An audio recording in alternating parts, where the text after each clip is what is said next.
My daughter ignored me for 18 years until she found out I had won $42 million. That day, my daughter arrived at my new villa with her suitcases, her husband, and her parents-in-law and said, "We want our share. We need our own rooms." I smiled and did what I should have done a long time ago, and they regretted coming.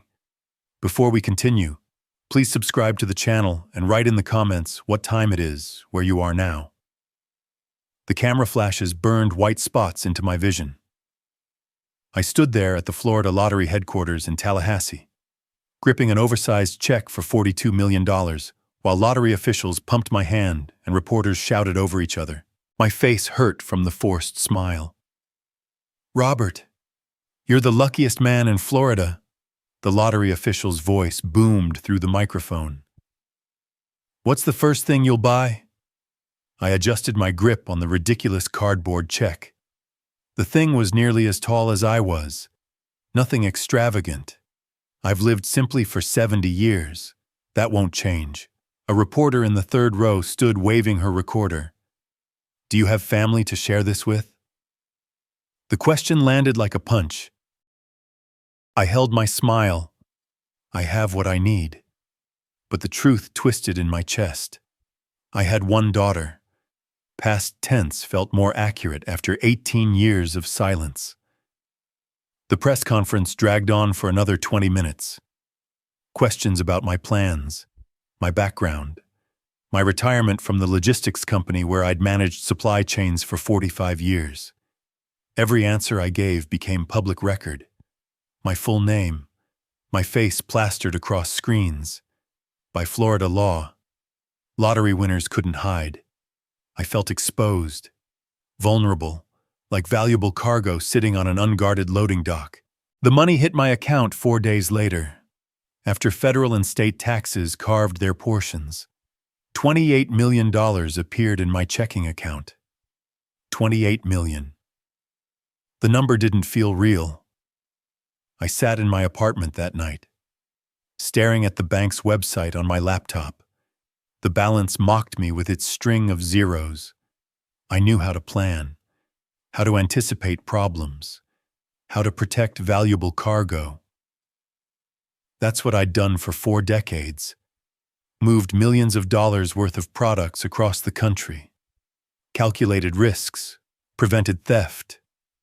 But this was different. This cargo was me. The next morning, I walked into First National Bank and asked for their top financial advisor. The man who met me wore a suit that cost more than my monthly rent. He shook my hand, led me to a private office, and spent the first 10 minutes congratulating me. Then his tone shifted. "With this amount, Mr. Sutherland, you'll want to protect yourself from opportunists. Family claims can be—" I cut him off. "I understand risk assessment. That's what I did for 45 years. Let's talk about trusts." His eyebrows lifted slightly. We spent the next 2 hours discussing asset protection strategies, investment portfolios, and legal shields. I took notes in the same methodical way I'd once tracked shipments. Route the money through multiple accounts, establish trusts, create barriers, protect the cargo. 2 weeks later, I closed on a villa in the Orlando suburbs, $1.5 million paid in cash. The realtor kept saying how lucky I was. I didn't feel lucky. I felt like I was building a fortress I'd inhabit alone. Moving day came with December rain. Boxes filled with my modest possessions looked ridiculous in rooms designed for families. I unpacked methodically, placing each item with precision. Dishes in the kitchen cabinets sorted by size. Books arranged alphabetically on the study shelves. Clothes hung in the master closet with military spacing between hangers. The house felt too big, too quiet. I'd imagined retirement differently once. Grandkids visiting, family dinners, laughter echoing off these walls. That version died 18 years ago. I stood on the back porch that first evening, watching the sun set over unfamiliar landscape. The villa had cost more than I'd earned in my entire working life. Yet, it felt hollow. I pulled out my phone, scrolled through contacts from the logistics company, men I'd worked with for decades. I could call them, invite them over, fill the silence. I put the phone away. What would I say? Come see my millions. Admire my isolation. Emily stopped calling a long time ago.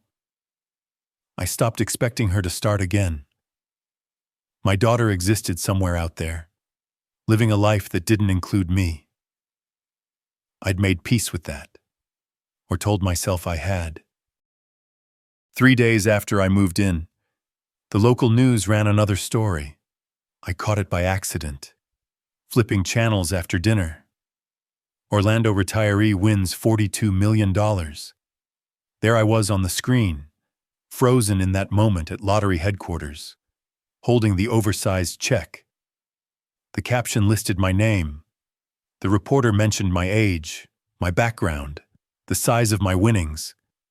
My address wasn't public, but my name and face were everywhere. I turned off the television and returned to unpacking. The study still needed organizing. I'd bought new shelves for my collection of logistics textbooks, supply chain management guides, efficiency handbooks, the books from a life I no longer lived. I spent the afternoon arranging them, creating order from chaos. That's what I did best. Systems, structure, predictability. The doorbell rang at 4:30. I froze, book in hand. I hadn't ordered anything, hadn't invited anyone. The only people who knew my new address were my lawyer and the bank. I walked to the front window and peered through the blinds. An unfamiliar sedan sat in my driveway, luggage strapped to the roof rack. 2 figures stood at my door, partially obscured by the porch overhang. My pulse accelerated. 45 years of protecting cargo had taught me to recognize threats. Unexpected visitors after a lottery win weren't visitors. They were problems. I moved closer to the window, angling for a better view. My breath caught. Through the window's edge, I glimpsed a face I hadn't seen in 18 years. My hand stayed frozen on the doorknob. The face outside the window belonged to a memory I'd buried deep. I forced myself to breathe, counted to 3, then opened the door. Emily stood on my porch, 38 years old now, though the years had sharpened her features rather than softened them. Behind her stood a man I recognized from old photographs. David, her husband. Their suitcases crowded the entrance like they'd already decided to stay. "Hi, Dad. Surprise?" Emily's voice carried false brightness. "We thought you could use some company now that you're rich." The word dad hit like a slap. 18 years since I'd heard her call me that. The last time she'd been 26, screaming it like an accusation. David stepped forward, arms crossed, his smile calculated. Family should stick together, especially with this kind of money. "We're here to help you manage everything." I said nothing, just stood there, door half open, watching them perform this rehearsed reunion. "We saw you on TV," Emily continued, her enthusiasm aggressive. "We're so proud of you. $42 million. That's incredible. We brought our things. We figured we'd stay a while. Help you settle into this big house. You'll need our rooms ready tonight." Not a question. A statement. They'd already decided. 18 years collapsed in my mind. My small apartment, cramped and hot. Emily standing in the living room. David behind her like a shadow. She was 26, engaged, planning a wedding. I'd saved $15,000 over 2 years. Every spare penny from my logistics manager salary. We need $75,000. Dad. Young Emily's voice echoed in my memory.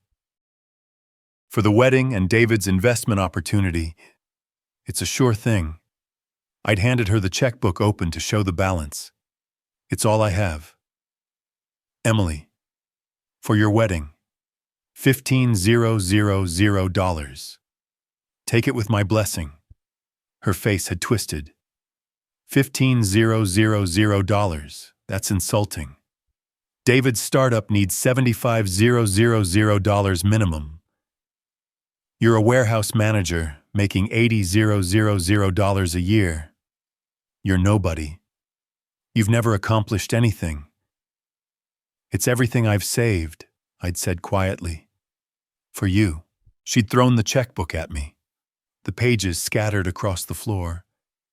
Then you're even more pathetic than I thought. David's hand had been on her shoulder, nodding agreement, encouraging the rage. They'd walked out. The door slammed. 18 years of silence followed. Dad. Present day, Emily waved her hand in front of my face. Are you listening?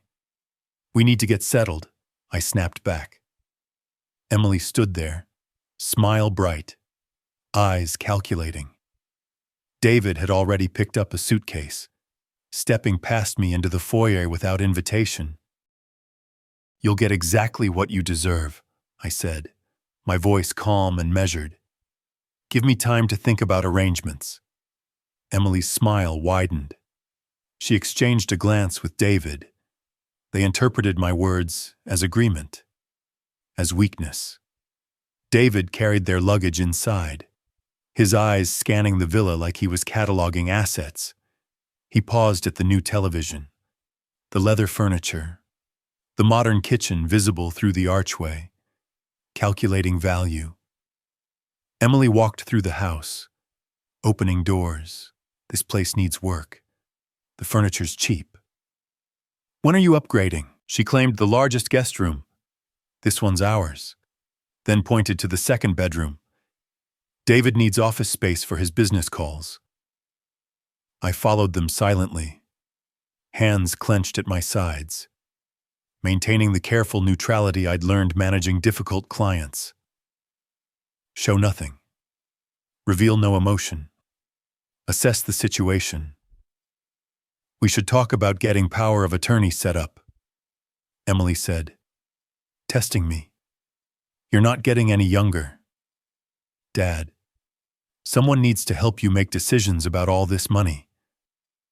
I spent 45 years managing distribution. I said, each word deliberate. I know how to allocate resources. David smirked. Look, Robert, family takes care of family. You're sitting on millions now. Emily's your only daughter. We should discuss how to distribute resources fairly. We have some ideas about investments. I'll think about what's fair. I interrupted. And let me think. They settled into their rooms, unpacking like they owned the place. I heard them through the walls, their voices carrying. He looks older, David said. Frailer. He'll listen to reason. Emily replied. He always does. They hadn't come for me. They'd come for $28 million. I walked to my study, closed the door, locked it, leaned against the wood, breathing deeply, forcing my pulse to slow. Then I crossed to my desk, pulled out my phone, and searched. Estate planning attorney. Orlando, Florida. The first result showed a 5-star rating. Michael Harris, specializing in estate planning and asset protection. I dialed. Harris Law Offices. The receptionist's voice was professional. Michael Harris's office. I need a consultation about inheritance law and asset protection tomorrow if possible. It's urgent. Let me check his schedule. A pause. Keys clicking. He has an opening at 9:00 a.m. tomorrow morning. Would that work? I'll be there. I hung up, pulled out a fresh notebook from my desk drawer, opened to the first page, wrote at the top, Asset Protection Strategy, outside my study. Emily and David's voices continued, discussing furniture upgrades, investment opportunities, how to convince me to share access to my accounts. I began writing. 45 years of supply chain management had taught me how to track valuable cargo, anticipate theft, implement countermeasures. This situation wasn't different, just required a different kind of logistics. They wanted what they thought I owed them. They'd walked away 18 years ago when I had nothing to offer except love. Now they'd returned because I had everything to take. I wrote faster, my handwriting sharp and precise. Names, dates, documentation, the truth about the checkbook thrown at my feet. The words Emily had screamed. David's calculating presence, evidence, protection, planning. I'd spent my career ensuring valuable cargo reached its proper destination. This cargo, my money, my life, my dignity would reach exactly where I intended. Through the walls. Emily laughed at something David said. The sound grated. You'll get what you deserve. I told them. I meant it. I told Emily and David I had banking business to handle. They didn't question it. They were too busy measuring windows for new curtains they expected me to buy. The attorney had an opening the next morning. I arrived 15 minutes early. Michael Harris's office occupied the 10th floor of a gray building in downtown Orlando. The waiting room smelled of leather and furniture polish. Legal texts lined the walls in perfect rows, a place built on order and precision. I appreciated that. Harris met me exactly at 9:45 years old. Wire-rimmed glasses, handshake firm and brief. He gestured to the chair across from his mahogany desk. Mr. Sutherland, you mentioned inheritance law on the phone. How can I help? I slid a handwritten note across the desk. My assets listed in my neat block letters. Harris read it. Nodded slowly. Florida law is clear. Mr. Sutherland. He pulled a leather-bound book from the shelf, open to a marked page. You have absolute right to distribute your estate as you choose. Your daughter has no legal claim to inheritance simply by being your child, even though she's my only child. The relief I felt surprised me. She can't argue she deserves something. She can argue anything. Harris tapped the statute with one finger. She won't win, especially with 18 years of no contact documented. I leaned forward. My daughter hasn't spoken to me in 18 years. 3 days after I won the lottery, she appeared with suitcases. Harris's expression didn't change, but something shifted in his eyes. Recognition. I've seen this pattern. We'll draft an airtight will. We spent the next hour on specifics. I dictated my terms clearly. Entire estate split between Florida Veteran Support 70% and Orange County Animal Shelter 30%. Organizations that actually helped people who deserved it. Harris wrote, then read it back. We'll include an explicit disinheritance clause. Listen to this language. I explicitly disinherit my daughter, Emily Sutherland, not due to any deficiency on her part, but because I choose to direct my assets toward causes I support. Why phrase it that way shows mental competence and deliberate choice. Protects against contest claims. You're not acting from spite or confusion. You're making a reasoned decision about your assets. The first piece of the puzzle locked into place. We signed the will. Harris's assistant notarized it. The document went into Harris's firm vault, legal and binding. As I stood to leave, Harris handed me a business card. If you need background information, Thomas Reed is thorough and discreet. Private investigator. Former police detective. I pocketed the card. That afternoon, I sat across from Thomas Reed at a coffee shop 3 blocks from my villa. 52 years old. Methodical eyes. Hands folded on the table between us. What do you need to know? His voice carried no judgment. Financial situation, debts, employment. Why they're really here. Thomas pulled out a notepad. 2 weeks. Full report. Bank records if I can access them legally. $4,000 retainer. I wrote the check. 12 days crawled by. At the villa, Emily and David settled deeper into my space. I returned home one evening to find they'd rearranged the living room furniture. Couch moved. Chairs repositioned.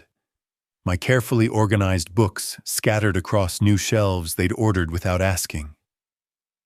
We made some improvements, Emily announced, gesturing around the room. This place needs personality. I said nothing, just photographed the changes with my phone. David cornered me in the kitchen the next morning. He held his tablet like a weapon, showing me crude presentation slides. I have a business opportunity. Robert, food delivery app. Revolutionary concept. His enthusiasm felt rehearsed. Think Uber Eats meets social media. $250,000 gets us to launch. I'm offering you ground floor equity. 10% ownership. I spent 45 years in logistics. David. I kept my voice pleasant. I know supply chains. Food delivery margins are razor thin. I'll think about it. His jaw tightened. Thinking too long means missing out. This needs to move now. Let me consider it, I repeated. He walked away, frustration evident in his stride. That evening, Thomas called. Coffee shop tomorrow 200. I arrived early. Thomas slid a manila folder across the table. Thick, heavy with pages. They're drowning, he said simply. You're the life raft. I opened the folder. Credit card statements. 6 cards, all maxed. Total $55,000. Personal loans $35,000. Payments 2 months behind. Their Tampa apartment $200 monthly. 3 months behind. Eviction notice filed in December. David's investment history filled 3 pages. Cryptocurrency pyramid scheme $12,000 loss last year. Failed business registrations. Unpaid vendor invoices. Combined income $65,000 annually. Emily worked part-time retail. David did commission sales. Mostly unsuccessful. I photographed each document methodically. Thomas tapped the eviction notice with a blunt finger.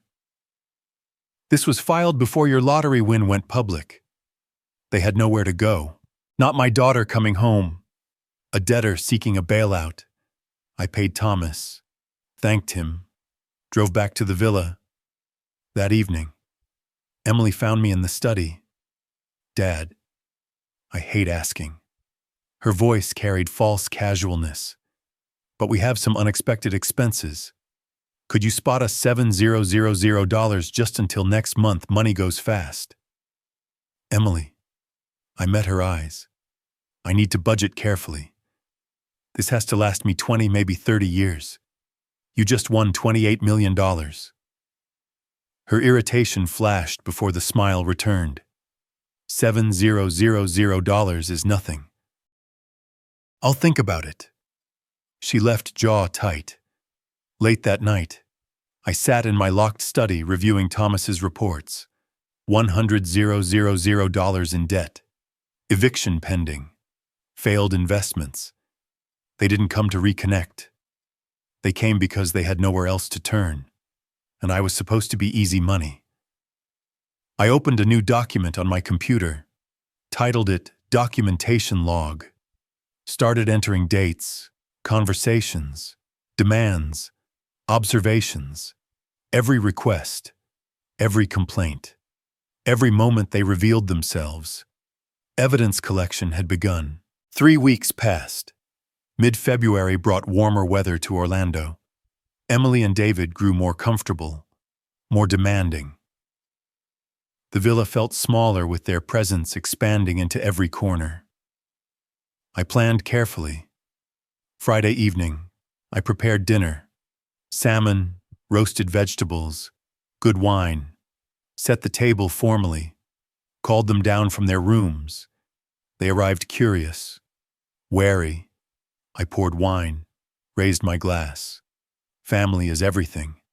I kept my voice warm, steady. I was wrong to let 18 years pass. Emily, I'm changing my will. You'll inherit 50% of my estate. But you must prove you've changed. Emily's face transformed. Pure joy quickly controlled. Dad, we have changed. We want to be here to help you to be a family again. David leaned forward. We appreciate this, Robert. You won't regret it. I set down my glass. Wills are permanent documents. Before I sign, the community needs to see you're worthy. 8 months of charity work, consistent involvement, public demonstration of character. David's expression soured. 8 months seems excessive, for Emily shot him a sharp look. It's perfectly reasonable, Dad. We're happy to help. Service is important. The trap closed. They'd accepted the bait. Saturday morning, I drove them to Orange County Animal Shelter. Laura, the volunteer coordinator, greeted us with genuine warmth. 50 years old, practical clothes, kind eyes. Mr. Sutherland, wonderful to meet your family. She shook Emily's hand. Then David's. We always need volunteers. Let me show you around. The shelter smelled of disinfectant and dog food. Kennels lined the walls. Laura explained the routine. Feeding, cleaning, walking, socializing animals, waiting for adoption. Emily's smile stayed fixed, but her eyes betrayed her. She stepped carefully around puddles, kept distance from barking dogs.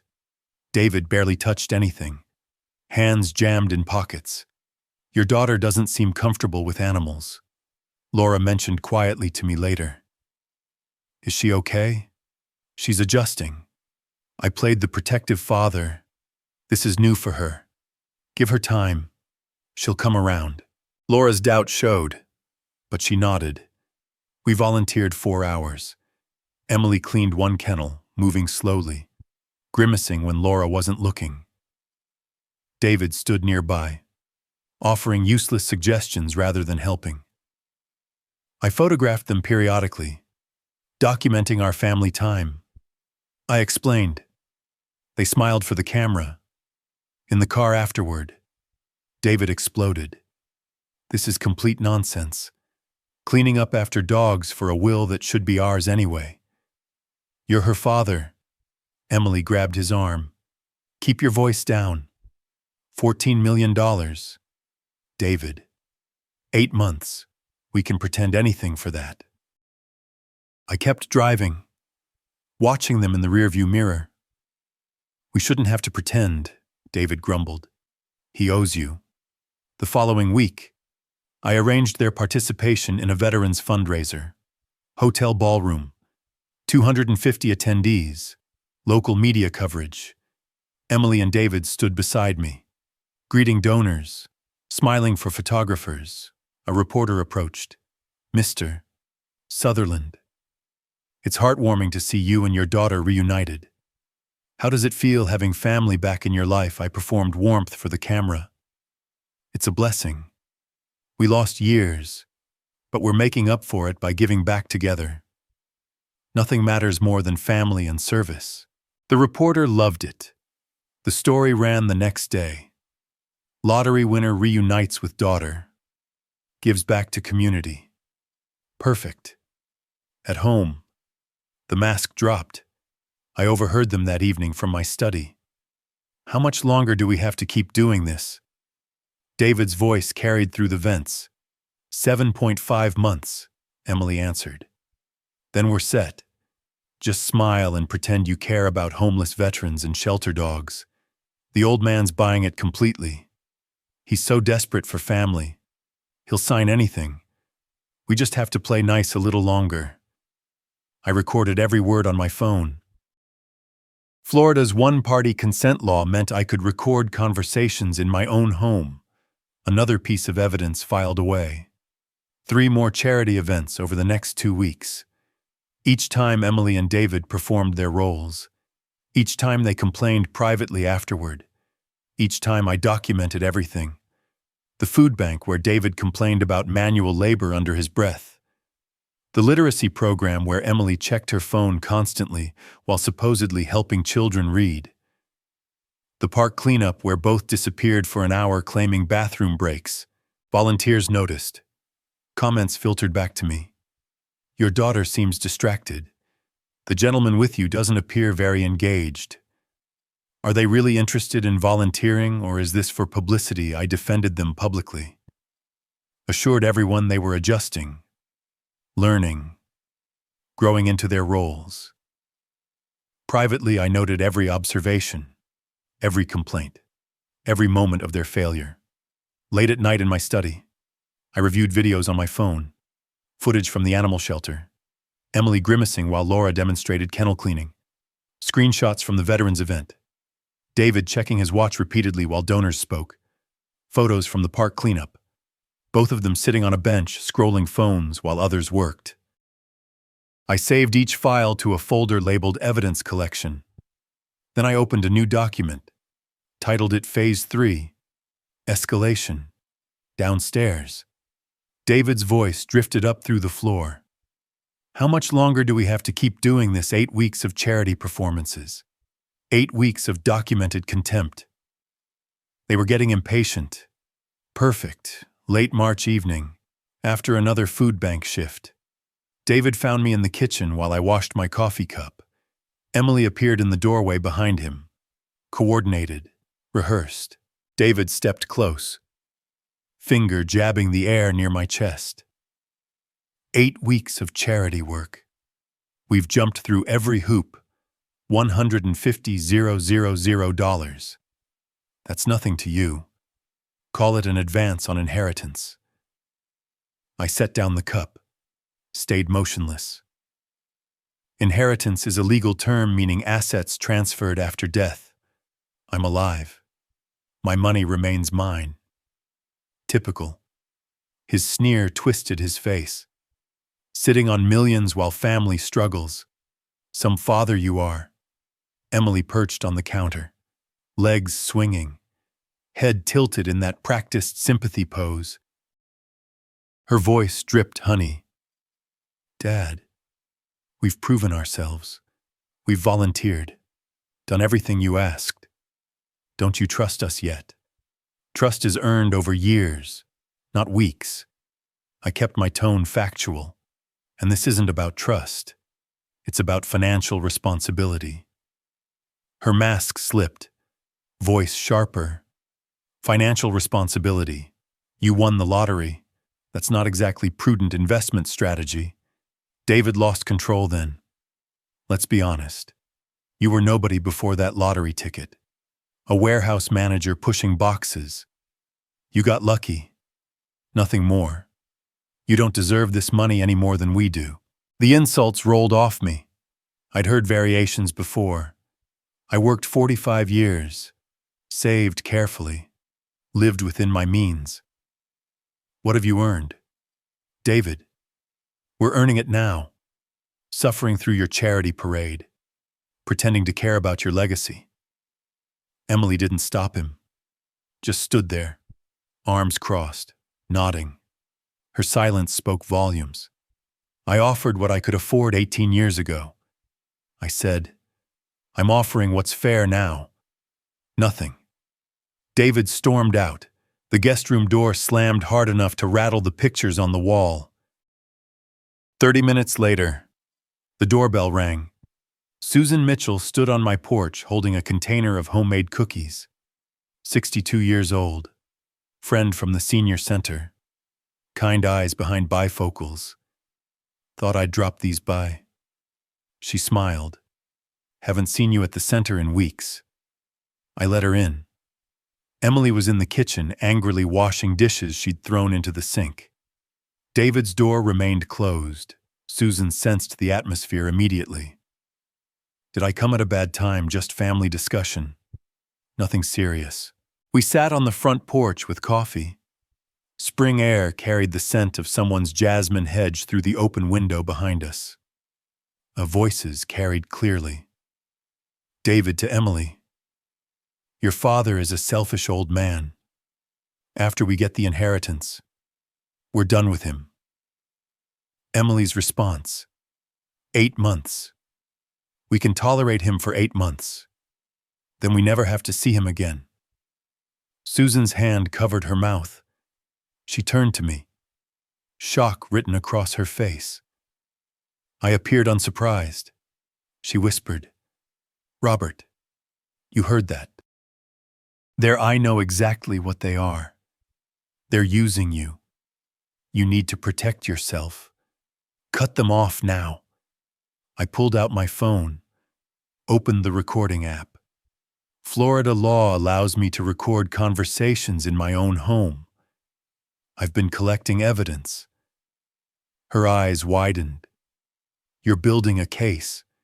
You've been planning this from the start. I learned planning and logistics in 45 years of work. I know how to execute a strategy. After Susan left, I positioned my phone on the living room bookshelf between 2 books, recording light hidden, angled toward the seating area. Years of logistics optimization taught me efficient placement.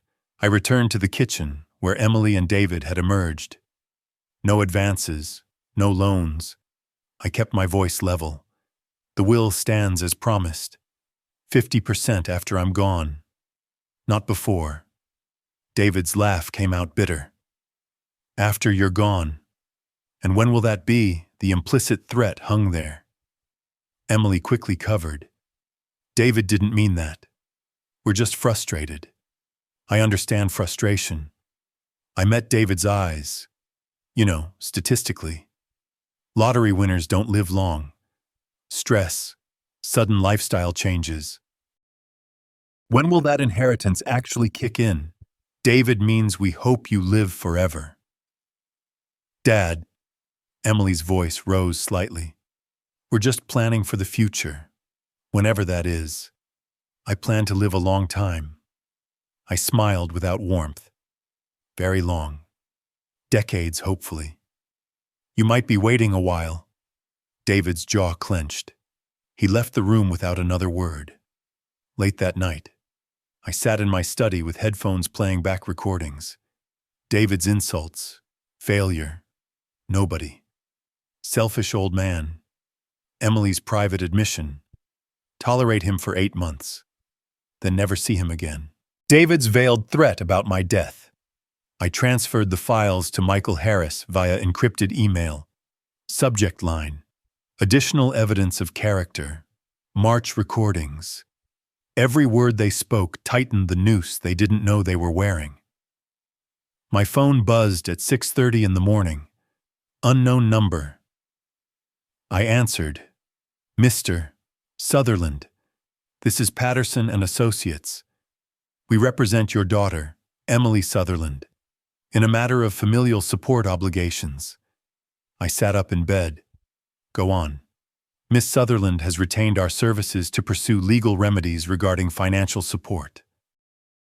We're requesting $6,000 monthly support payments, citing Florida filial responsibility statutes. Send me the formal notice. I hung up. They'd hired a lawyer. Escalation as expected. I texted Michael Harris. Opposing counsel made contact. Need meeting today. His response came within minutes. 10:00 a.m. My office. I told Emily and David I had banking business. They didn't question it, too busy celebrating their legal strategy over breakfast in the kitchen. Michael Harris spread the formal letter across his desk. Patterson and Associates letterhead 3 pages of legal posturing. Weak case, Harris said immediately. Florida filial responsibility laws exist, but rarely apply.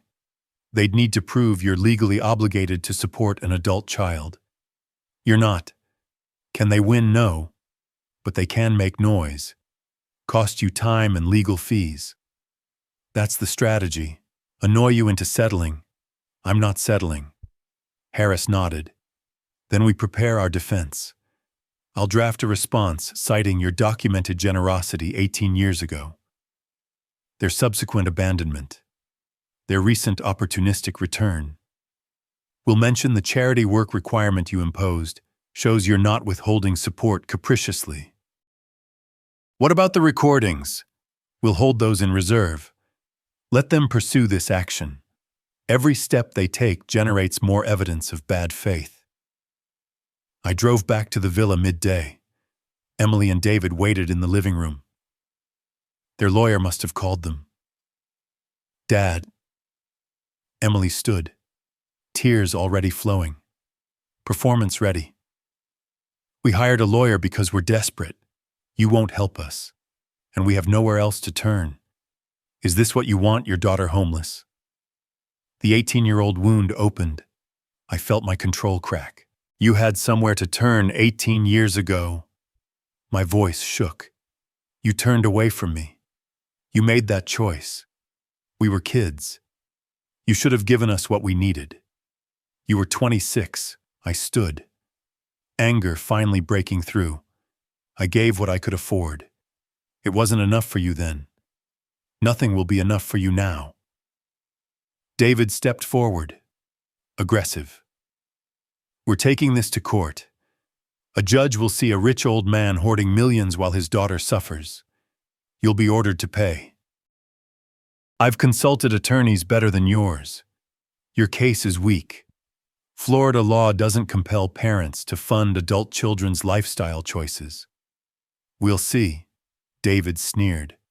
And when we win, we're coming for a lot more than $6,000 a month. My hands trembled. Controlled anger. Precise words. I didn't abandon you, Emily. You abandoned me. Called me pathetic. Said I was worthless. Then vanished for 18 years until I had money worth taking. That's not your twisting. I have perfect memory of that day. My voice cut through her protest. Every word you said. Every insult. I also remember 18 years of silence that followed. Don't rewrite history. David moved closer. Physical intimidation. We're not leaving this house. You try to force us out. It'll strengthen our legal case. Heartless father evicting struggling daughter. I returned to calm strategy reasserting itself. Stay. Every day you're here, you provide more evidence of your true character. I'll document everything. David's mocking laugh. Document what? That we're living in our family home. That you're occupying property you have no legal claim to while threatening lawsuits. Yes, that's exactly what I'll document. They left me standing in the living room. I returned to my study, hands still shaking. The emotional release had been necessary, but dangerous. I couldn't afford to lose control again.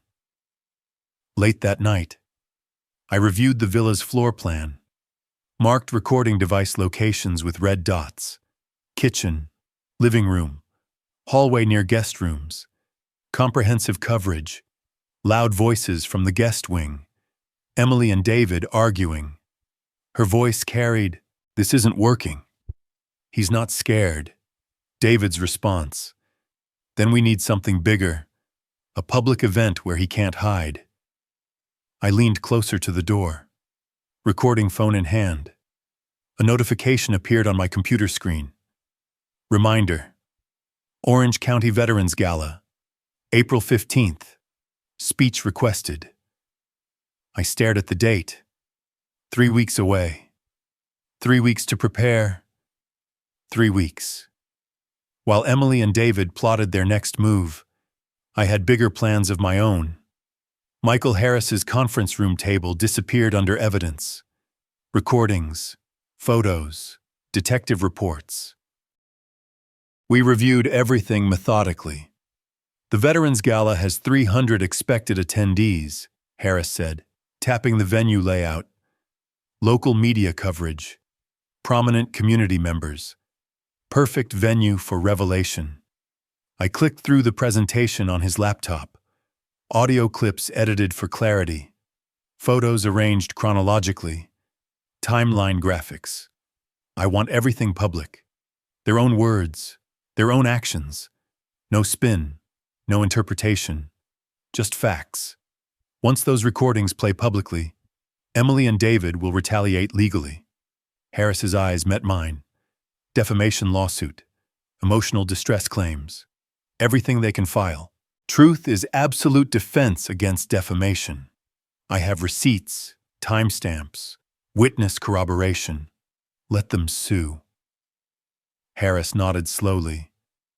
Then we're ready. I'll have our litigation team on standby for immediate response. 2 weeks before the gala, I found them in the villa living room. I held formal invitations embossed with gold lettering. I'm being honored at the Veterans Gala for my charitable contributions. I kept my voice warm, despite our current difficulties. I want my daughter there when I announce my charitable legacy plans. Emily's eyes narrowed. You're announcing the will publicly in front of everyone. I'm announcing my long-term plans. Yes, family should be present for significant moments. David's face lit up. We'll be there. Wouldn't miss it. They thought they'd won. The week before the event, I stood in the Ritz-Carlton ballroom with the AV technician. We tested every audio clip, every transition. Volume levels good here. The technician adjusted speakers. David's voice filled the empty ballroom. The old man is nothing without that lottery money. Perfect, I said. May 15th arrived. The Ritz-Carlton Orlando Grande Lakes ballroom glittered with chandeliers. 300 guests in evening wear. Veterans advocates, community leaders, donors. Local news crews set up cameras along the walls. Emily and David arrived dressed formally. She wore a blue gown, pearls borrowed from someone. He'd rented a tuxedo. They smiled for cameras in the receiving line. Thank you for coming. I shook their hands warmly while flashes popped around us. It means everything. David whispered to Emily as they moved past. He's going to announce the will publicly. We're about to become very respected heirs. I heard him. Let him believe it. Dinner service began. Prime rib, roasted vegetables, expensive wine. The Veterans Organization president gave a speech about sacrifice and service.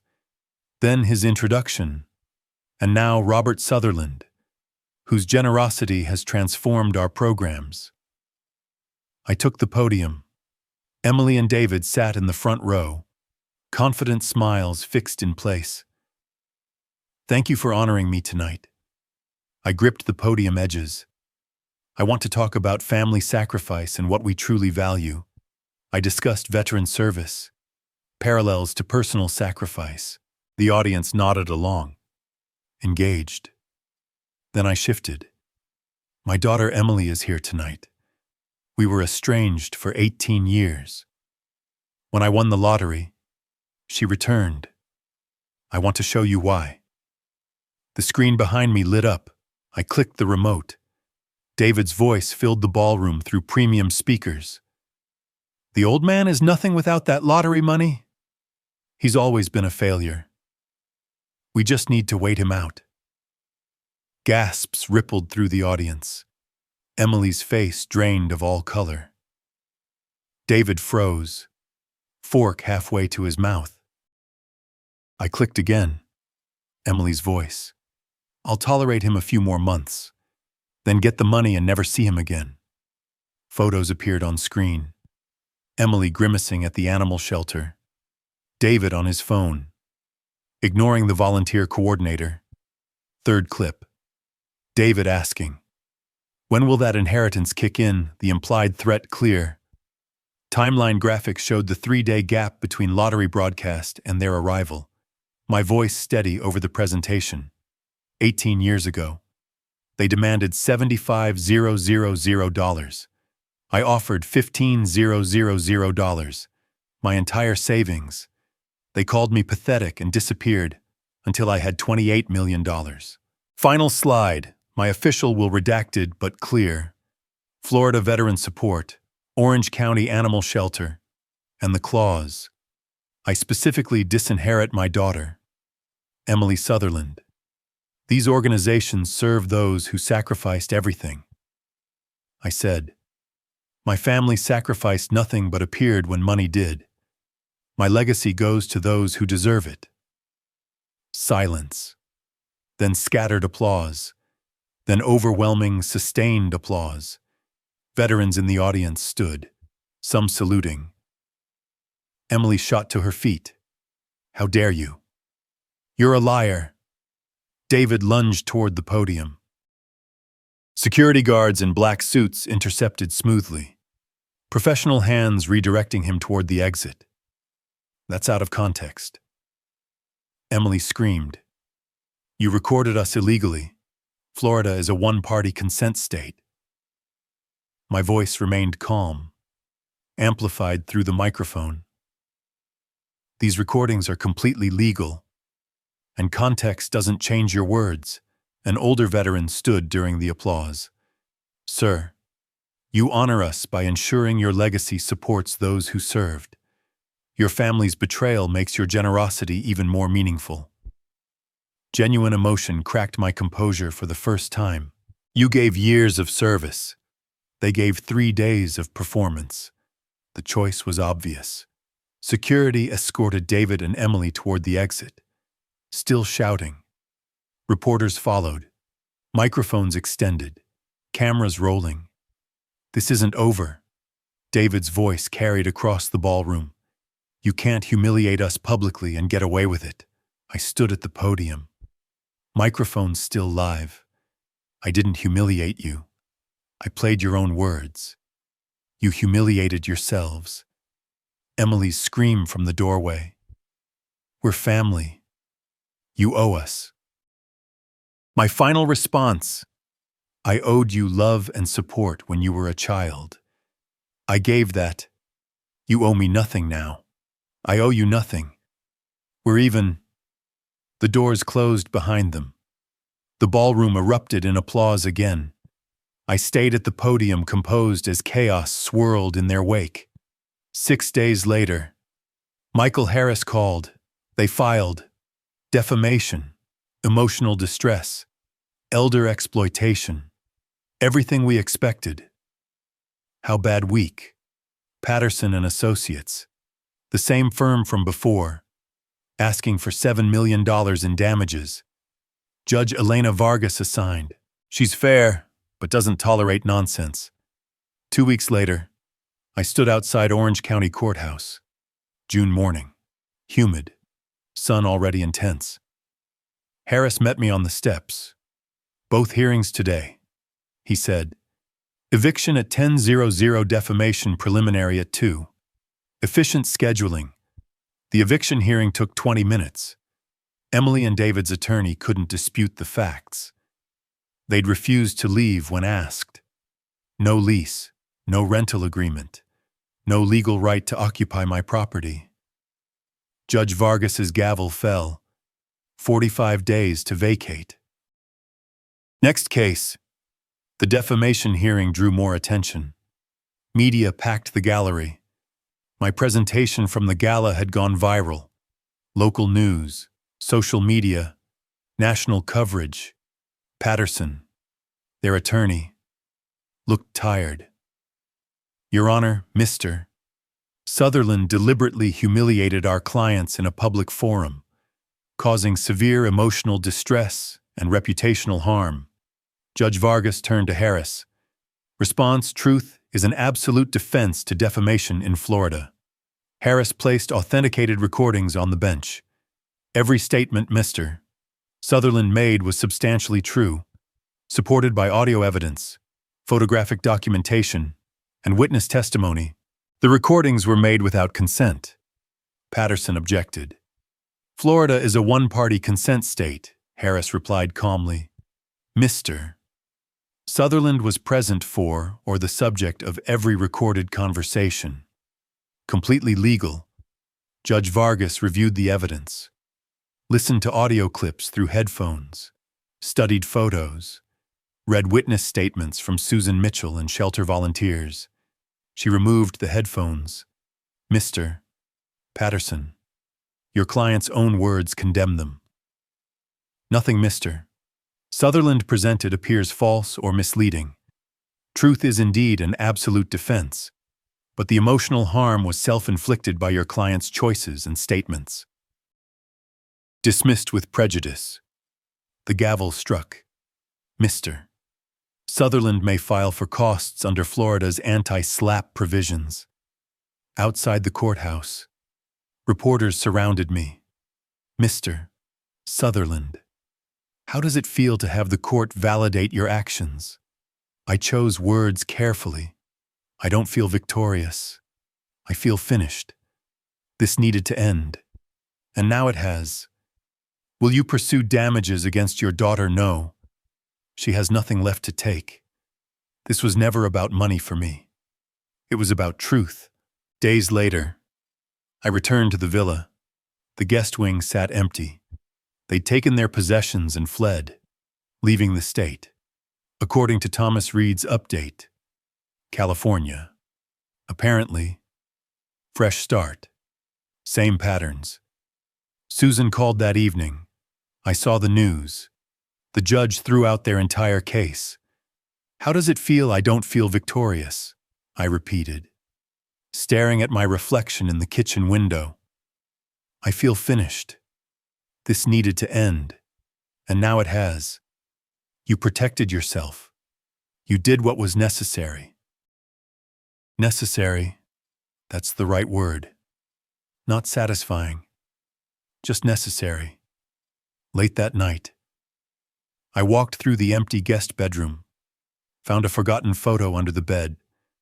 Old picture of young Emily, maybe 8 years old, smiling genuinely, before money mattered, before demands and insults, before 18 years of silence. I stared at it for a long moment, then placed it face down on the dresser, walked to the window. My own moving truck sat in the driveway. This villa held too many recent memories. I'd found a smaller place, more appropriate for one person. Less echo, less empty space. My phone rang. Thomas Reed. Update on Emily and David. He said, "You'll want to hear this." I answered, "Go ahead." A month after the court rulings, Thomas called with information I hadn't requested, but wasn't surprised to receive. I'd moved into a townhouse by then, smaller than the villa, more appropriate for one person. 2 bedrooms, modest kitchen, patio overlooking a shared garden. The place had character. Original hardwood floors, built-in bookshelves, morning light that streamed through east-facing windows. Less echo than the villa. Less empty space to remind me of what I'd lost or thought I'd lost. The townhouse sat in a neighborhood where people actually talked to each other. Mrs. Harris next door brought me soup when I moved in. The retired teacher across the street invited me to join his morning walking group. Small kindnesses from people who didn't know about the lottery, didn't care about the money. They just saw a new neighbor. Thought you'd want to know. Thomas said over the phone, "Your daughter and son-in-law's situation has deteriorated significantly." I poured coffee from the French press Susan had given me as a housewarming gift. Settled into my reading chair by the window. Go on. David's unemployed 3 months now. That viral video from the gala. It's been viewed over 3 million times. Every job application. Someone recognizes him. Background checks pull up the news coverage. No one will hire him. I sipped the coffee. Said nothing. Emily's working retail in Tallahassee using her maiden name. 40 hours a week at $12 an hour. Their debts at $130,000 now. Legal fees on top of everything else. Credit cards. Personal loans. The eviction settlement. Marriage. Neighbors report constant fighting. Police called twice for domestic disturbances. Verbal only, but loud. I give it 6 months tops. Maybe less. I stared at my coffee, watching steam rise in lazy spirals. I didn't want them destroyed. I wanted them gone. There's a difference. Thomas was quiet for a moment. Sometimes consequences are harsher than intentions. You pulled back a curtain. The world saw what was behind it. They're living with that exposure. Is that guilt you're trying to instill? No. His voice was firm. It's observation. You asked for facts. I'm giving them. What you feel about those facts is your business. After we hung up, I sat at my small kitchen table, sunlight warming the wood. I'd chosen this table carefully. Round, no sharp corners, room for 4. Optimistic maybe, or just practical. Sometimes friends visited. I thought about Emily at $12 an hour. 40 hours weekly was $1,900 before taxes. Maybe $1,500 after. How did you pay down $130,000 on $1,500 monthly? You didn't. Not in any reasonable time frame. I felt something then. Not satisfaction. Not vindication. Just a hollow sadness that this was how it had to end. 3 days later, my doorbell rang. Late afternoon. July heat finally breaking. I opened the door, expecting a package. Or maybe Mrs. Harris with more soup. Emily stood alone. No David, no luggage, no designer clothes or borrowed jewelry. She wore jeans and a plain t-shirt, both worn but clean. She looked exhausted, thinner, deep circles under her eyes, hair pulled back in a simple ponytail, her hands twisted together nervously. Can I come in? Her voice barely carried. Please, just to talk. I hesitated. Every instinct screamed caution, but curiosity pulled at me, and something older, deeper, residual paternal instinct that 45 years of hurt couldn't completely erase, made me step aside. She entered slowly, like she expected me to change my mind, perched on the sofa edge, back straight, hands clasped tightly in her lap. I remained standing near the bookshelf, maintaining physical and emotional distance. My hand rested near my phone just in case. Dad, I was wrong.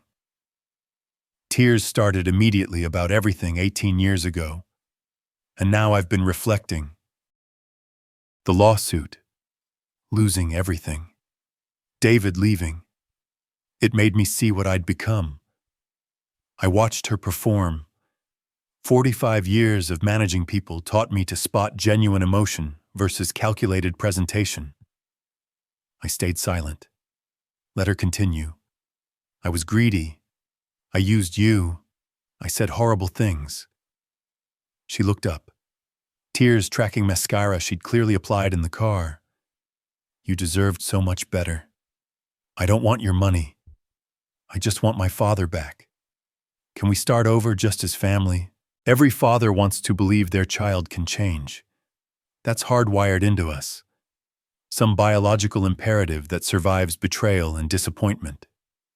But 45 years of logistics taught me to trust patterns, not promises.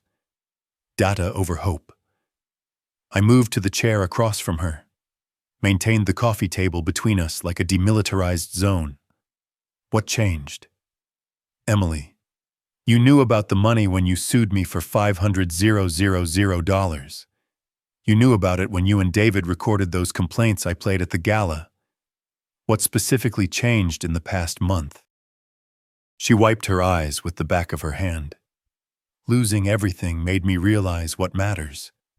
Family matters. You matter to me. You realize that after filing a lawsuit against me, I kept my voice level, analytical. Your timing raises questions about motivation. I know how it looks. It looks like someone who exhausted all legal options and is now trying the emotional approach. I leaned back. It looks like someone who calculated that contrition might succeed, where litigation failed. Her face crumpled. That's not fair. Fair. The word came out sharper than intended. I softened my tone. Emily, you sued me. You tried to take money from me through the courts after trying to manipulate it from me through performance. Now you're here claiming you just want family. Do you understand why I'm skeptical? She started crying harder. I've changed. I have David leaving, losing the court case, working retail. It humbled me. I see everything differently now. I stood, walked to my desk, retrieved a document from the drawer, returned and handed it to her. This is my final will, notarized last week. Read the relevant sections. She took the papers with trembling hands, started reading. Her face went through several expressions: confusion, disbelief, shock, anger. She read one section twice, then looked up at me. $5. Your own daughter inherits $5 while strangers get millions. Not strangers. I sat back down, crossed my legs.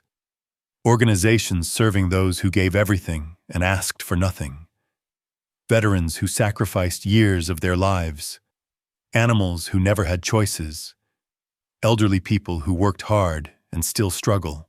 The opposite of what you've done. But I'm your daughter, which is why you get $5 instead of nothing.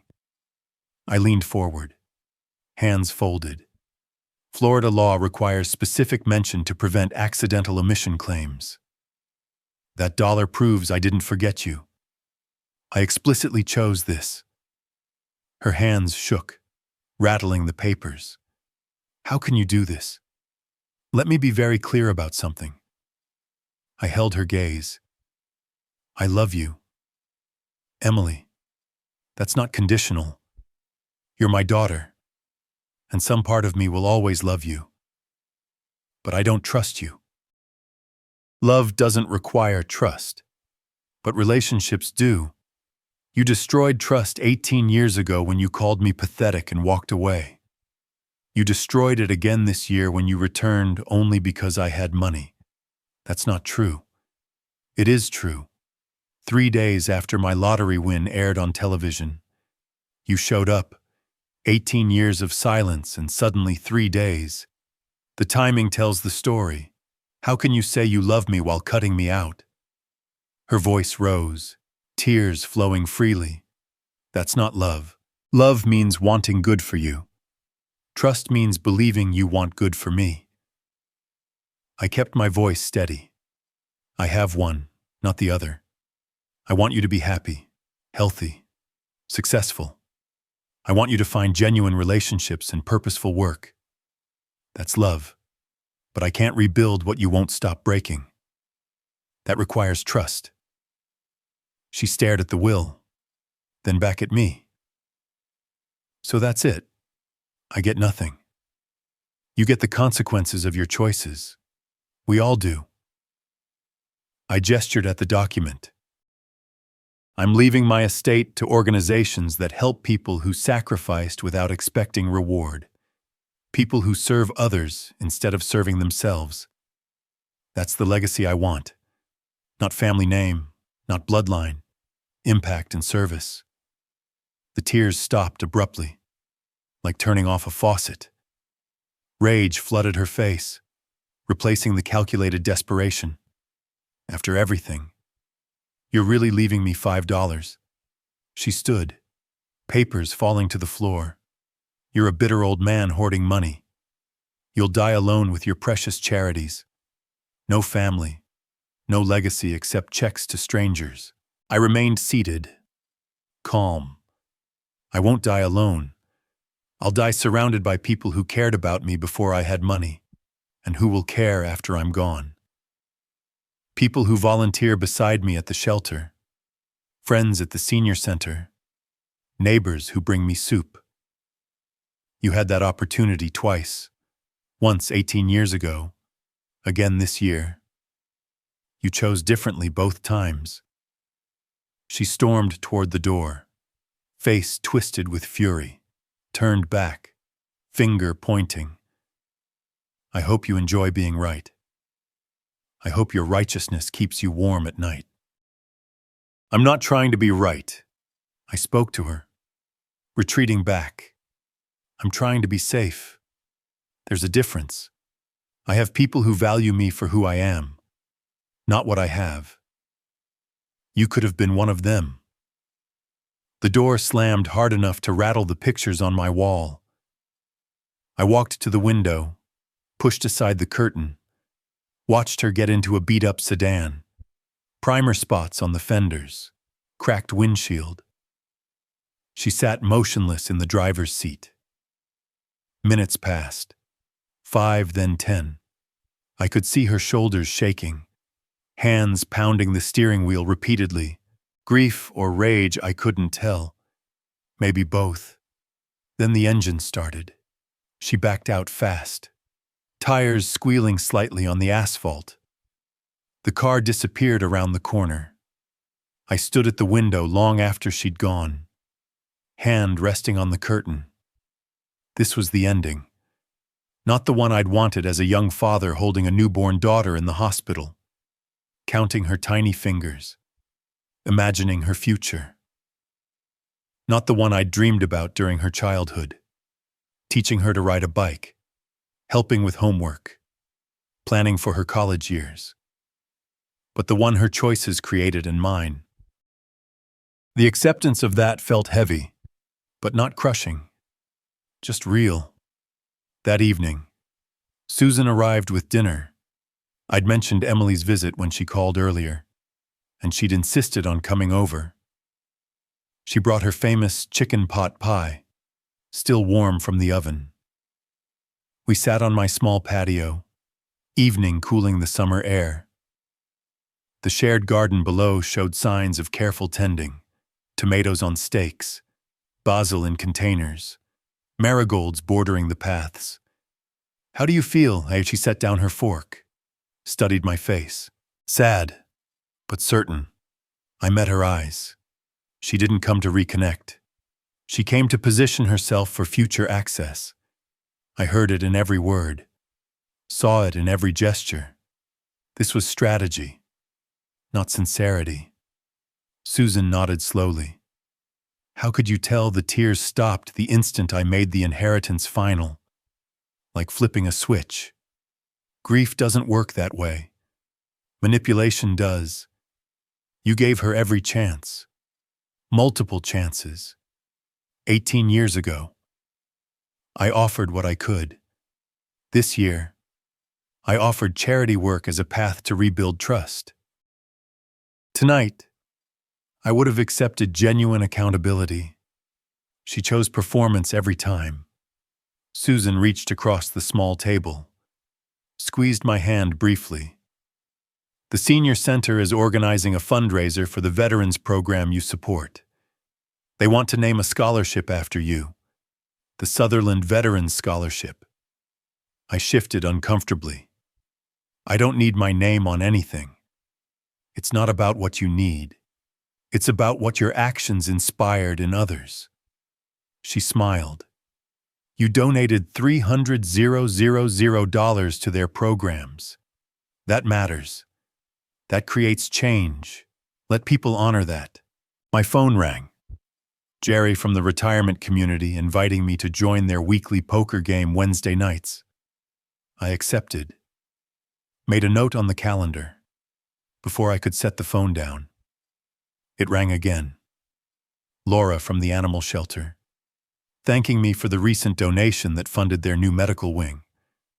Would I attend the ribbon cutting next month after the second call? I looked up to find Susan watching me with knowing eyes. What I asked? You're building something. She gestured with her wine glass. A life. A real one.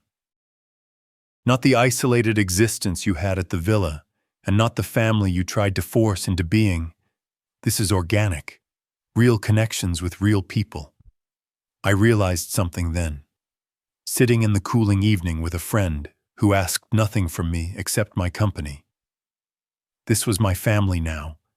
Chosen, not inherited. Built on mutual respect and genuine care. Not obligation or financial incentive. I spent 45 years optimizing supply chains, I said quietly. Moving resources from point A to point B efficiently. I'm doing the same thing now, just with time and money instead of cargo. Directing it where it's needed, where it'll do the most good. Logistics of generosity, Susan said. Something like that.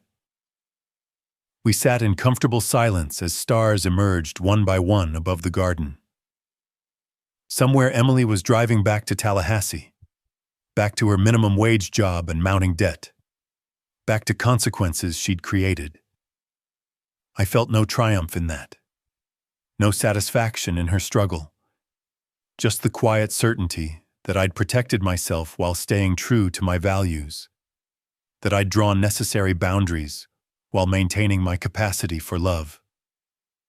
Even if that love existed at a safe distance. The evening deepened. Susan gathered the dishes.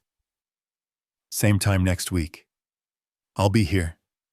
After she left, I remained on the patio. The townhouse lights glowed behind me, warm and welcoming. My home, my space. Built for one, but open to many. Earned peace felt different than I had imagined. Not triumphant, not complete, just sustainable. That was enough. Late August brought cooler mornings and the promise of autumn. I developed a routine that felt sustainable, even comforting in its predictability. Coffee on the patio at sunrise, watching the shared garden wake up. Volunteer work 3 days weekly. Animal shelter, Tuesdays, Veterans Center. Thursdays, literacy program. Saturdays, poker game Wednesday evenings with Jerry and the retirement community group. Sunday brunch with Susan at the corner cafe. Simple, purposeful mine. The townhouse had become more than just a place to sleep. I'd hung photographs on the walls, not of family, but of moments. The ribbon cutting at the Veteran Center. A group photo from the animal shelter's Volunteer Appreciation Day. A candid shot Susan had taken of me reading to children at the literacy program. These were my people now, my chosen connections. Thomas called one morning while I was reviewing the monthly statements from my financial advisor. The investments were performing well, generating more income than I could spend, which was the point. More to give away. Final update. Then I'm closing your file, Thomas said without preamble. Professional to the end. Go ahead. Emily and David divorced. Papers filed in Tampa last week. Irreconcilable differences. No fault filing. She moved in with her mother in Georgia. Savannah area. He disappeared. California. Maybe Nevada. Using different names according to my contacts. They're done completely. I absorbed this information, waiting for some emotional response. Relief, satisfaction. Nothing came. Just acknowledgement of facts. Appreciate you keeping me informed. Thomas. One more thing. He paused and I heard papers rustling. A letter arrived at my office for you from Emily. Postmark, Savannah, Georgia. Want me to open it? My hand tightened on the phone. Send it. I'll decide whether to read it. Understood. I'll mail it today. Robert. He paused again. You did what you had to do. Don't second-guess it. I'm not... Good. Take care of yourself. The letter arrived 2 days later in a plain manila envelope from Thomas's office. Inside a single white envelope addressed in handwriting I barely recognized. Neater than I remembered, with careful formation of each letter. Almost like she drafted it multiple times before committing to final copy. I sat on the patio with it, holding the envelope without opening. Sunlight filtered through the oak tree overhead, dappling the table. Birds sang in the garden below. Mrs. Harris was planting mums in the beds near the walking path. Normal life happening all around me. Susan was due in an hour. We'd planned to visit the new community center funded partially by my donation, the Sutherland Opportunity Center, though I still felt uncomfortable with my name on the building. They'd insisted. Community leaders, veterans, advocates, the city council member who championed the project. Your generosity made this possible. They'd said, let us honor that. Finally. I slid my finger under the envelope flap and opened it. 3 pages, handwritten on lined paper, her handwriting covering each page carefully. Dad, I won't ask you to forgive me. I don't deserve it, and I understand that now. You were right about everything. Every accusation, every boundary, every decision you made to protect yourself from me. I came to your townhouse looking for an opening, not reconciliation. You said you had $25 million left, and immediately my mind calculated pathways back to money. Even in that moment, when I was crying and claiming I just wanted my father back, part of me was strategizing. You saw through it. You always did. David and I are done. The divorce finalized last week. It should have ended years ago. We enabled each other's worst qualities. His aggression and my manipulation fed off each other in toxic ways. Apart. Maybe we can both become better people. Together, we were poison. I'm living with Mom now in Savannah. She's been kind, which I don't deserve. I'm working retail, a bookstore. Actually, it's quiet work. Gives me time to think. I'm paying down the debt slowly. At my current rate, it'll take about 15 years to clear everything. That seems fair. I created this situation. I should dig myself out. You said you loved me, but didn't trust me. I finally understand the difference. Love is what you gave me as a child. The bedtime stories, the help with homework, the college fund you started before I rejected you. Love is what you offered 18 years ago when you gave me your entire savings, even though it wasn't enough for my demands. Love is what you tried to give me this year despite everything I'd done. Setting up that charity work as a path to rebuild something. Trust is what I destroyed repeatedly, deliberately. First by calling you worthless and walking away. Then by returning only when you had money. Then by suing you when manipulation failed. I broke trust so many times. I don't even know if it's reparable. I'm not asking for anything. Not money. Not reconciliation. Not even a response to this letter. I'm just acknowledging truth. You protected yourself. You should have. I was dangerous to you financially, emotionally, psychologically. You were right to cut me out. The $5 inheritance was perfect. Actually, it shows you didn't forget me. You made a deliberate choice. That's somehow better than being completely forgotten. It means you thought about it, weighed the options, and chose this path consciously. There's respect in that, even if it hurts. Maybe someday I'll be someone worth trusting. Not for inheritance, That ship has sailed, and I sank it myself, just for its own sake. Being trustworthy because that's who I should be, not because there's something to gain from it. Mom asks about you sometimes. I tell her, you're doing well, living your life, helping people. She says that sounds like the man she remembers from when I was young, before everything fell apart. I won't contact you again. You deserve peace. You earned it through decades of work, through surviving my betrayal twice, through building something meaningful with your resources. I hope the charities do amazing work. I hope the veterans get the support they need. I hope the animals find good homes. I hope you're happy, Dad. Even if I can't be part of that happiness, I'm sorry for everything. Those words don't fix anything, but they're true. Emily. I read the letter 3 times, letting each word sink in.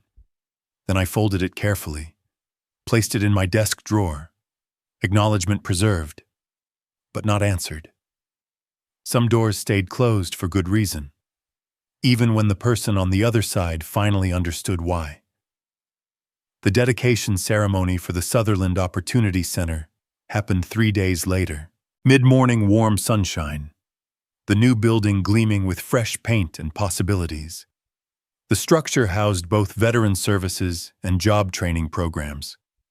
My donation had funded the construction, and ongoing support from other donors would sustain operations. Over 100 people attended. Veterans I'd met through volunteer work, some in uniform, others in civilian clothes. Community leaders I'd worked with on various projects. Susan stood beside me as speakers described the program's goals: job placement assistance, counseling services, skills training, educational scholarships. The ribbon cutting felt surreal. Me holding oversized scissors while cameras flashed, people applauding a plaque unveiled near the entrance. Sutherland Opportunity Center dedicated to service and second chances. Afterward, a young veteran approached, 26 years old, Marine Corps tattoo visible on his forearm, eyes bright with purpose. He shook my hand firmly. Sir, I want to thank you. This program gave me a path forward when I was completely lost.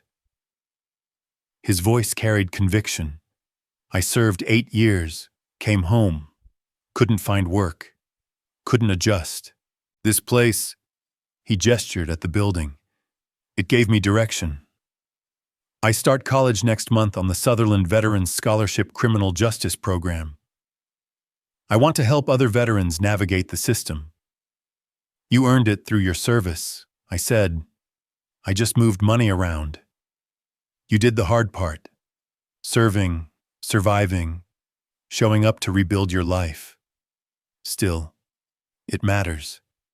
You matter. He walked away to join his family, young wife, toddler daughter, building his future with tools I'd helped to provide. An older veteran, Vietnam era, approached next. He must have been 70, face weathered, but eyes sharp. Mr. Sutherland, I read about what happened with your daughter. The news coverage, the court case. He shifted his weight. Uncomfortable. I wanted to say you did the right thing. Family isn't just blood. It's who shows up. Who cares when there's nothing to gain? Your daughter showed you who she was. You believed her. That took courage. Thank you. I managed. Throat tight. My son hasn't spoken to me in 20 years. Different reasons, but same result. I used to feel guilty about it. Your story helped me understand.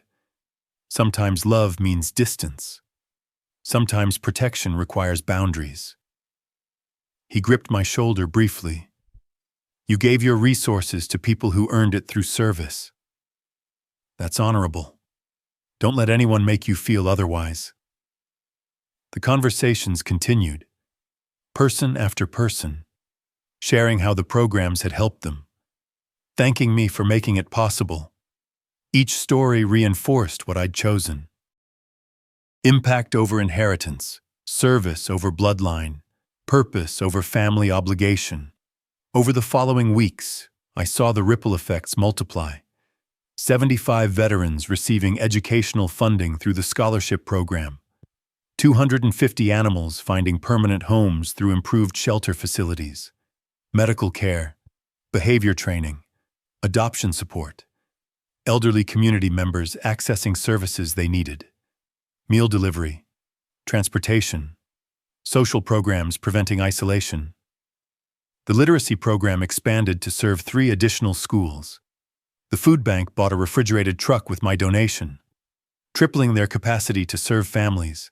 The youth mentorship program hired 2 full-time coordinators supporting at-risk teenagers toward graduation. My lottery winnings. That random stroke of luck.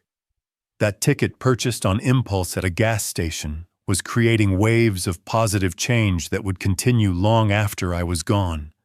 A legacy built on purpose and impact rather than family name or genetic connection. One evening in late August, Susan and I sat on my patio, watching the sunset paint the sky in shades of orange and purple. She'd brought wine and cheese, turned our weekly dinner into an impromptu celebration of nothing in particular, just existing together, which had become its own kind of celebration.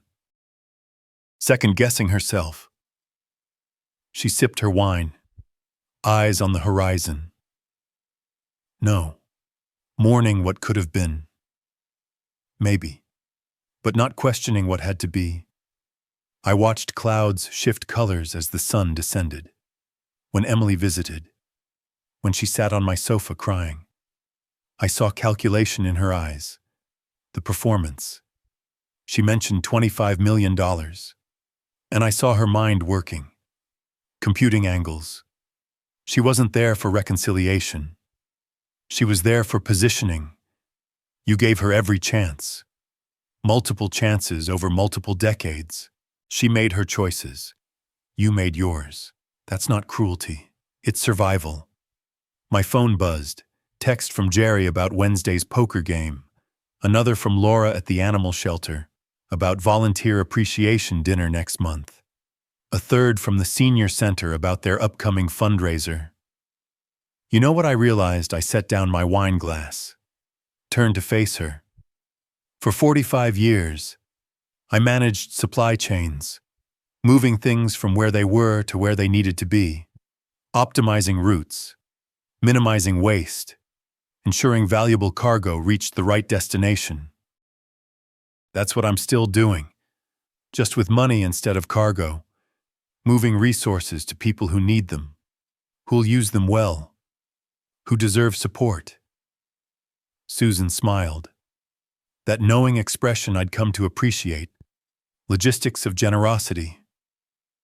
You've said that before. I think you've finally internalized it. Maybe. Or maybe I'm just learning to live with peace instead of always preparing for the next crisis. I gestured at the garden below. The townhouse behind us, the simple life I'd built. This is enough, more than enough. We sat in comfortable silence as darkness gathered. Stars emerged one by one, competing with the streetlights. Somewhere in Savannah, Emily was working her bookstore shift, paying down debt, living with consequences. Somewhere in California or Nevada, David was hiding under another name, starting over or repeating old patterns. Their paths had diverged from mine permanently. That separation used to feel like failure. The father who couldn't maintain relationship with his only child. Now it felt like wisdom. Some relationships were toxic no matter how much you loved the person. Some boundaries were necessary for survival. I felt no triumph in their struggles, no satisfaction in their separation or financial hardship. Just quiet acceptance that this was the cost of protection, the price of maintaining integrity and self-preservation. The evening cooled. Susan stood to leave, gathering dishes, same time next week. We're organizing that book drive for the literacy program. I'll be there. After she left, I remained on the patio, coffee growing cold in my hand. Forgotten. The townhouse lights glowed behind me. Warm, welcoming mine. The community garden below showed signs of autumn preparation. Neighbors harvesting late tomatoes, planting fall vegetables, children playing in the pathways between beds. I'd spent 70 years building a life, lost some of it to choices others made. Emily's rejection, David's manipulation, 18 years of estrangement. Rebuild it into something different, something smaller but more meaningful. Not the life I'd imagined as a young father, not the family dinners or grandchildren visiting or legacy passed through bloodline, but a life nonetheless, purpose-driven, service-oriented, connected to people who valued me for who I was, not what I had. The lottery hadn't brought me happiness. $42 million couldn't do that. I'd learned that lesson quickly. Money amplified who you already were, revealed character rather than creating it. It had given me resources to create purpose, help others, build boundaries, choose family based on mutual respect rather than genetic obligation. That was enough, more than enough. Peace found me here in this quiet townhouse with this chosen community doing this purposeful work. Not dramatic peace, not the triumphant vindication I might have imagined, just sustainable daily peace. Waking up without dread, going to bed without regret, spending days doing work that mattered to people who appreciated it. The letter from Emily sat in my desk drawer. Acknowledgement of truth, apology without expectation of response. I wouldn't answer it. Some doors stayed closed, even when the person on the other side finally understood why they'd been locked. But I also wouldn't throw it away. It represented growth, however late. Recognition of harm caused acceptance of consequences. That deserved preservation, even if it didn't warrant response. The moon rose over the garden, nearly full. I finished my cold coffee, stood, stretched muscles stiff from sitting. Tomorrow I'd volunteer at the animal shelter. Tuesday's routine, then Wednesday poker game, Thursday veteran center, Saturday literacy program, simple rhythms, chosen obligations, purposeful days. I'd won the lottery and lost my daughter, gained millions and lost family. But I'd found something else. Community, purpose, peace. Finally, if you like this story, please like this video, subscribe to the channel, and share your impressions of this story in the comments. To listen to the next story, click on the box on the left. Thank you for watching.